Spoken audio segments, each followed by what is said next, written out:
जय हिंद साथियों, सभी दर्शकों को नमस्कार। इस वीडियो को अंत तक देखें। एलएमएल जनता की आवाज़ में देख रहे हैं सभी दर्शक। क्रांतिवीर पत्रकार मदन लाहौरिया के साथ चर्चा बुलंद है कि भोजन सेवा बनी यौन शोषण सेवा। 12 बच्चियों से यौन शोषण के आरोपी पंकज गुप्ता को 6 दिन के रिमांड के बाद न्यायिक हिरासत में भेजा गया। गुड़गांव शहर की एक एनजीओ देवदूत फूड बैंक के संचालक पंकज गुप्ता को उनके खिलाफ पॉक्सो एक्ट के तहत दर्ज एक मामले में 2 अप्रैल को गिरफ्तार करके कोर्ट में पेश करने के बाद 3 दिन के रिमांड पर भेजा गया और फिर 5 अप्रैल को पेश करके 3 दिन के रिमांड पर फिर दोबारा भेजा गया और कुल 6 दिन की रिमांड की अवधि खत्म होने के बाद 8 अप्रैल को गुरुग्राम के जुडिशियल मजिस्ट्रेट मधुर बजाज की अदालत में पुलिस विभाग द्वारा गठित एसआईटी द्वारा पेश किया गया। पुलिस ने अदालत में आरोपी का रिमांड बढ़ाने की मांग नहीं की, जिस पर अदालत ने आरोपी को 14 दिन की न्यायिक हिरासत में जिला जेल भेज दिया गया। अब इस मामले में 22 अप्रैल को सुनवाई होगी। प्राप्त जानकारी के अनुसार इस मामले में पुलिस द्वारा गठित एसआईटी ने काफ़ी होमवर्क किया है। कई नाबालिग बच्चियों के बयान भी आरोपी के खिलाफ अदालत में दर्ज कराए गए हैं।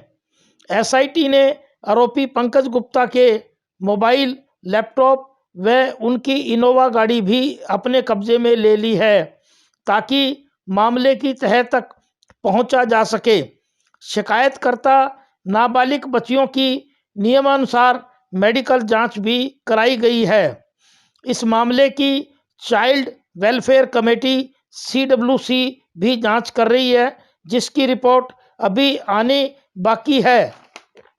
देवदूत फूड बैंक नामक इस एनजीओ के संचालक पंकज गुप्ता पिछले कई सालों से यह 5 रुपये का भोजन बांटने का काम गरीबों के नाम पर कर रहे थे और साथ में भोजन सेवा के नाम से समाज के धनाढ्य लोगों से बड़ा भारी दान चंदा इस भोजन बांटने के नाम से वसूल रहे थे, जिसमें गुरुग्राम शहर की भाजपा से संबंधित कई बड़ी हस्तियां व कई बड़े नेता भी शामिल थे।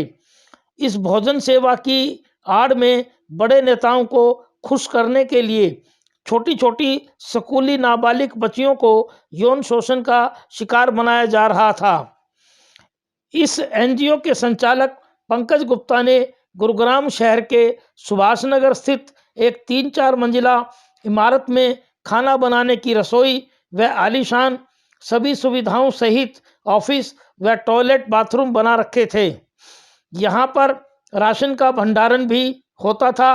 वह भोजन बनाकर जैन मंदिर के पास स्थित उनकी दुकान के पास सड़क के सहारे ही फुटपाथ पर कब्जा करके इन्होंने भोजन बांटने का एक पक्का चबूतरा बनाकर टेंट लगा रखा था।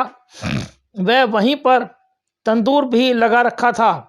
बाजार में तो इनका धार्मिकता भरा धर्मात्मा का रूप था, परंतु भोजन बनाने वाली बिल्डिंग में छोटी छोटी नाबालिग बच्चियों का यौन शोषण करने के लिए इनका दरिंदगी भरा राक्षस का रूप था।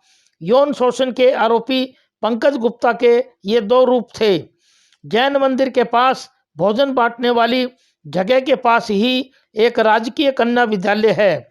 इस कन्या विद्यालय की ही 6ठी व 8वीं क्लास की नाबालिग बच्चियों को ही पंकज गुप्ता बहला फुसलाकर अपनी रसोई वाली बिल्डिंग में ले जाता था और वहां पर पंकज गुप्ता इन नाबालिग छोटी छोटी बच्चियों को भिन्न भिन्न प्रकार से प्रताड़ित भी करता था और इनका यौन शोषण भी किया जाता था।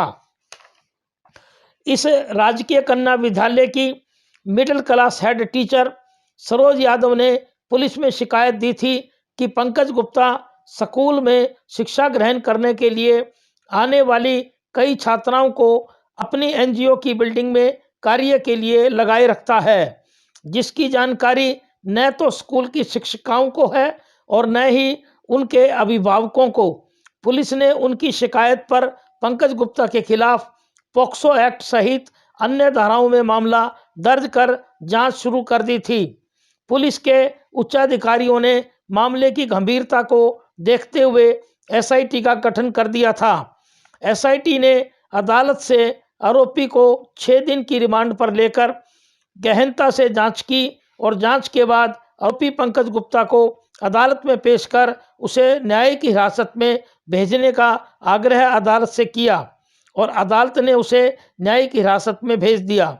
इस मामले में आरोपी के कोर्ट में पेश करने पर एक और दिलचस्प व हैरान करने वाली घटना यह घटी कि आरोपी पंकज गुप्ता की पैरवी कर रहे वकील कुलभूषण भारद्वाज एडवोकेट ने अपना वकालतनामा बड़े ही नाटकीय ढंग से नौटंकी करते हुए कोर्ट में यह दलील देते हुए वापस ले लिया कि वे एक फरिश्ते ग्रुप नामक संस्था से जुड़े हुए हैं और यह संस्था मासूम बच्चियों से जुड़े दुष्कर्म के मामले आदि की निःशुल्क पैरवी करती है। इस कारण वे अब आरोपी पंकज गुप्ता के मामले की पैरवी नहीं कर सकते।